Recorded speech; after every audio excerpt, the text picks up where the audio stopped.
DSC short number 62 ముఖ్యమైన సంవత్సరాలు ప్రత్యేకత 1817లో జేమ్స్ మిల్ బ్రిటిష్ ఇండియా చరిత్ర అనే 3 అతిపెద్ద సంపుటాలను రచించారు. 1817లో కుర్దా ఒడిస్సా తిరుగుబాటు జరిగింది. 1946లో ప్రభుత్వంపై పోలీసులు సమ్మె నిర్వహించారు. 1707లో ఔరంగజేబు మరణించాడు.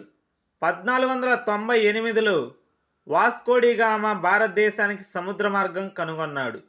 1651లో ఆంగ్లేయుల మొదటి కర్మాగారం హుగ్లీ నది ఒడ్డున స్థాపించబడింది.